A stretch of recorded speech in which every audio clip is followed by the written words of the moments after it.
पिछली वीडियो में मैंने कोपिंग स्किल्स की इम्पोर्टेंस के बारे में बताया और आपको यह समझाने की कोशिश की कि क्यों मेंटल डिसऑर्डर्स के इलाज के लिए कोपिंग स्किल्स को बेहतर करना सबसे ज़्यादा ज़रूरी होता है।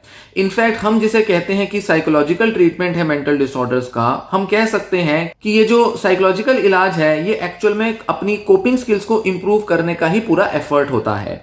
मतलब इसमें ये इंडिकेट किया जाता है कि किसी व्यक्ति की जब कोपिंग स्किल्स खराब होती हैं, मतलब डिफिकल्ट सिचुएशन से सामना नहीं किया जाता, किसी वजह से इमोशंस हैंडल नहीं हो पाती, लोगों से डील नहीं किया जाता, सिचुएशंस बड़ी डरावनी बड़ी खतरनाक लगती हैं, किसी तरह का डर आ जाता है, नए तरीके से एडजस्ट करना होता है सिचुएशन में, तो एक व्यक्ति उस संघर्ष से डील नहीं कर पाता, उसके पास अवेलेबल रिसोर्सेज नहीं होते। रिसोर्सेज मतलब सोशल इमोशनल रिसोर्सेज नहीं होते, साधन नहीं होते, जिसकी वजह से वो हिम्मत हार जाता है, माइंड में नेगेटिविटी आने लगती है, तनाव बहुत ज्यादा बढ़ जाता है और इस वजह से जब लगातार नेगेटिव थिंकिंग चलती रहती है तो ऐसे में व्यक्ति बीमारी का शिकार हो जाता है। इसी तरह से ज्यादातर लोगों में मेंटल डिसऑर्डर का ऑनसेट होता है।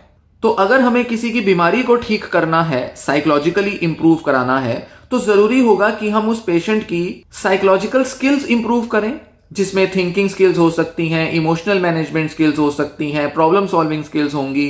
कई सारी ऐसी स्किल्स को इंप्रूव करा के एक पेशेंट को डिसऑर्डर से बाहर लाया जा सकता है और इसी पर पूरा साइकोलॉजिकल ट्रीटमेंट बेस्ड होता है।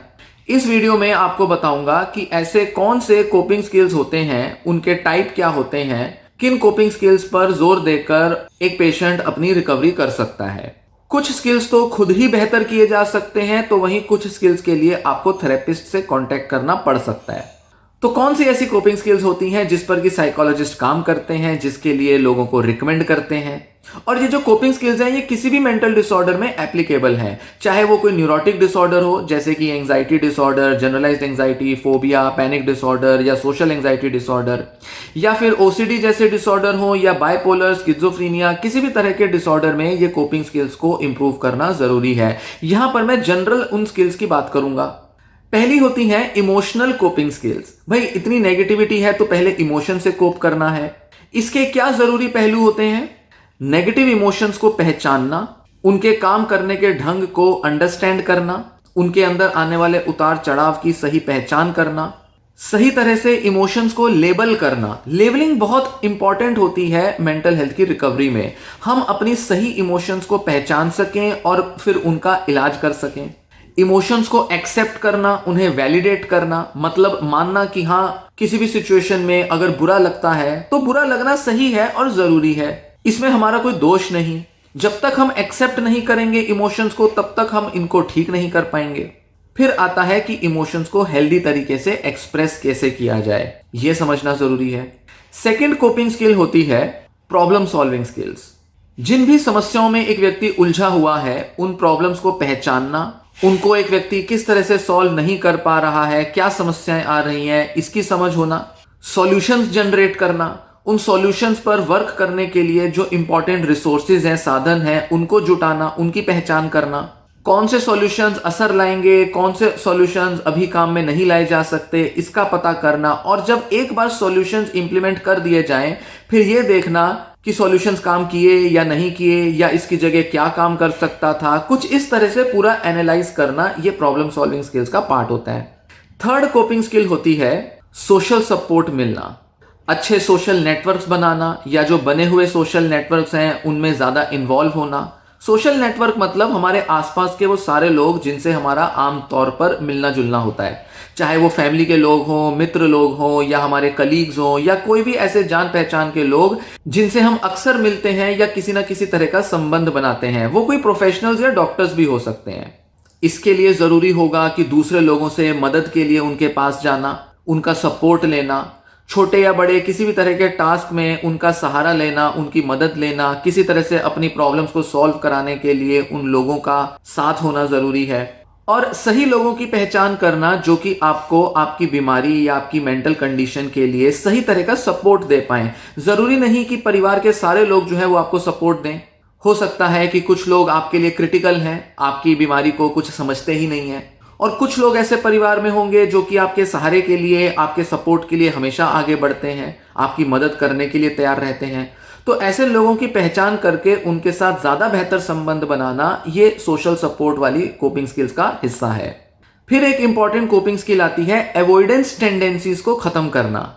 अक्सर लोग जब मेंटल डिसऑर्डर से पीड़ित होते हैं, और खासकर एंजाइटी डिसऑर्डर के पेशेंट, वो अक्सर डिफिकल्ट या कुछ सिंपल सी सिचुएशन से भी दूर भागने की कोशिश करते हैं। कहीं भी अगर उनको कुछ चैलेंजिंग लगता है तो उससे हटने का प्रयास करते हैं। तो ऐसे जो हटने के, दूर भागने के जितने भी प्रयास हैं, उनको जितना कम हो सके उतना कम किया जाए, ताकि अपने को मजबूत बनाया जा सके, स्ट्रांग बना सकें और सिचुएशंस का सामना करके अपने मेंटल हेल्थ को बेहतर कर सकें। तो हो सकता है कि कोई सिचुएशन जो तनाव देती है, मान लीजिए वर्क की सिचुएशन है, तो वहां पर आप छुट्टियां करते हैं। तो इस तरह के अवॉइडेंट बिहेवियर को कम करना। प्रॉब्लम्स को बहुत छोटा आंकने की कोशिश करते हैं, जैसे कि अल्कोहल या ड्रग आपकी मेंटल हेल्थ को बुरा बना रहा है, पर ऐसा कहना, अरे इससे क्या फर्क पड़ता है, सारी दुनिया करती है, हमने कर लिया तो क्या बड़ी बात हो गई। इस तरह से एडिक्शन को दूर करने से लोग बचते हैं, एक्सक्यूजेस देते हैं। फिर इसी के साथ कई लोग कुछ देर के लिए ही सही अपने को डिस्ट्रैक्ट करते हैं, मोबाइल में लग जाएंगे, टीवी देख लेंगे, वेब सीरीज देखेंगे, किसी तरह से कुछ ऐसा कर लेंगे जिससे कि थोड़ी देर के लिए परेशानी से अपना मन हटा सकें। वैसे तो ये चीजें हेल्प कर सकती हैं, पर कई लोग अपनी प्रॉब्लम से बचने की कोशिश करते हैं और इस वजह से इस तरह की कोपिंग स्किल को यूज करते हैं जिसमें वो अवॉइडेंट हो जाते हैं। तो ऐसे कुछ अवॉइडेंट बिहेवियर को दूर करना ये जरूरी है मेंटल हेल्थ को बेहतर करने के लिए। यहां ध्यान दें कि अक्सर कई लोग जो अवॉइडेंट होते हैं वो एक्चुअल में अवॉइडेंस को एक कोपिंग स्किल के तौर पे ही यूज कर रहे होते हैं, पर ये जो कोपिंग स्किल है ये अनहेल्दी कोपिंग स्किल होती है। तो हम कह सकते हैं कि दो तरह की कोपिंग स्किल्स होती हैं, एक वो जो कि लोगों को प्रॉब्लम से दूर भागने में मदद करती है, और एक वो जो लोगों को प्रॉब्लम का सामना करने में मदद देती है। तो जो कोपिंग बिहेवियर आपको दूर भगाते हैं वो अनहेल्दी कोपिंग स्किल्स हैं, और जो बिहेवियर आपको प्रॉब्लम का सामना करने के लिए ताकत देते हैं वो हेल्दी कोपिंग बिहेवियर्स हैं। तो ज्यादा से ज्यादा हेल्दी कोपिंग स्किल्स सीखना जरूरी होता है। फिर पांचवा आता है इंपॉर्टेंट कोपिंग स्किल, जिसमें आप माइंडफुलनेस या मेडिटेशन सीखते हैं। जितना ज्यादा से ज्यादा हम अपनी प्रॉब्लम्स के लिए माइंडफुल हो जाएं, अपने थॉट्स, इमोशंस और बिहेवियर्स के लिए जितना ज्यादा माइंडफुल होंगे उतना अच्छे से हम अपनी प्रॉब्लम्स को मैनेज कर पाएंगे। ये माइंडफुलनेस एक इतनी इंपॉर्टेंट स्किल होती है जो हर व्यक्ति को सीखना जरूरी है जो भी मेंटल हेल्थ से स्ट्रगल कर रहा है। और माइंडफुल होने का मतलब है कि हम अपने रोजमर्रा की जो एक्टिविटीज हैं या जो थॉट्स, एक्शंस हैं, उनको अंधाधुंध बिना सोचे समझे जल्दबाजी में ना करें। माइंडफुल हो जाएं, देखें कि क्या कर रहे हैं, क्यों कर रहे हैं, उसका रीजन क्या था, वो करना सही था या गलत था। ये सारे पहलुओं को देखना, जांचना, और कुछ भी करने या कहने से पहले माइंडफुल हो जाना, सतर्क हो जाना, ये होता है माइंडफुलनेस। और इसमें जितना स्किल्ड होंगे उतना मेंटल हेल्थ के आने वाले उतार चढ़ावों को अच्छे से हैंडल कर पाएंगे। तो प्रेजेंट में कैसे फोकस किया जाए, ये इसमें सीखना होता है। पास्ट में, फ्यूचर में ज्यादा ना जाकर प्रेजेंट में जो इंपॉर्टेंट सिचुएशन या जो प्रायोरिटीज हैं उन पर फोकस कैसे लाना है, ये जरूरी है समझना। अपने बॉडी के साथ एक अच्छा रिलेशन बनाना है। बॉडी में आने वाले कई सारे फिजिकल सिम्टम्स हो सकते हैं जो कि एंजाइटी या डिप्रेशन के साथ जुड़े होते हैं। कई लोग इन सिम्टम्स से डर जाते हैं, तो अपने सिम्टम्स को कंट्रोल कर पाना, जिसके लिए आपको माइंडफुल होना पड़ेगा, ये इसका हिस्सा होता है। अपने को रिलैक्स कैसे करना है, माइंडफुली आपको मेडिटेट कैसे करना है, यह समझना पड़ता है। और कैसे अपनी अटेंशन को एक जगह केंद्रित किया जाए, फोकस लाया जाए, यह सीखा जाता है माइंडफुल मेडिटेशन में।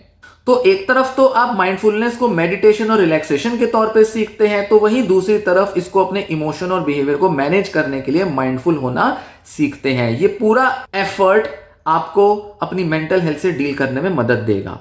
इस वीडियो में मैंने आपसे 5 कोपिंग स्किल्स डिस्कस की। इसके अलावा 5 और कोपिंग स्किल्स मैं अगली वीडियो में डिस्कस करूंगा। तो पिछली वीडियो को, इस वीडियो को और अगली वीडियो को एक सीक्वेंस में, एक सीरीज के तौर पर आप देख सकते हैं। पहले में मैंने कोपिंग स्किल्स की इंपॉर्टेंस बताई, इसमें आपको कुछ इफेक्टिव कोपिंग स्किल्स के बारे में बताया, और फर्दर 5 और कोपिंग स्किल्स अगली वीडियो में आपको बताऊंगा।